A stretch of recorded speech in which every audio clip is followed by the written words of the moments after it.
প্রাতঃভ্রমণে বেরিয়ে স্থানীয়রা দেখেন রাস্তার পাশে রক্তাক্ত অবস্থায় পড়ে আছে একটি বড় আকারের বন্যজন্তু। এলাকায় সেই খবর ছড়িয়ে পড়তেই জমে যায় ভিড়। পরে তারা বুঝতে পারেন পথ দুর্ঘটনায় মৃত্যু হয়েছে হিংস্র হায়নার। বৃহস্পতিবার ব্যাপক চাঞ্চল্য ছড়িয়ে যায় পশ্চিম বর্ধমান জেলা দুর্গাপুর ইস্পাত নগরীর 8 নম্বর ওয়ার্ডের অ্যাটেরিয়া রোড এলাকায়।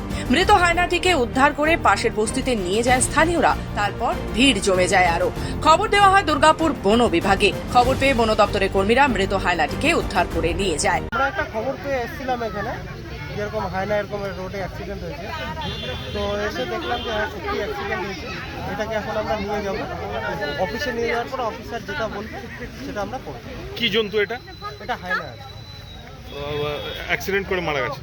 এখানে কি জঙ্গল আছে? জঙ্গল আছে। মানে এখানকার মানুষের আতঙ্কিত। অবশ্যই এটা আমাদের উপর মহলে জানাবো এখন, তারপরে ওনারা যেভাবে বলবে সেভাবে এসে করবো। এইখানে আমরা দেখেছি, মানে বলতে গেলে 10-12 দিন থেকে আমরা এই জিনিসটা দেখছি, কিন্তু আমরা বুঝতে পারি না যে এরা কি জিনিস বটে। আমরা ভেবেছিলাম তখন শিয়াল, কিন্তু এখন যখন একে রোডে দেখা গেল, এখন আমাদের মনে হচ্ছে কিন্তু এটা খুব খতরনাক জিনিস। কিন্তু এখন আমাদের মনের মধ্যে আতঙ্কটা ঢুকে গেল। এরকম ঢুকে গেলে আমাদের বাচ্চা বুচ্চিগুলো সব সময় আমাদের ওই জঙ্গল পাশাপাশি খেলে, জঙ্গল পাশাপাশি খেলে। এখন খুব আমাদের আতঙ্কটা ঢুকে গেছে। এই জন্তু আগে দেখেননি? না, আগে দেখি না, মানে আগে মানে জিনিসটা দেখিনি।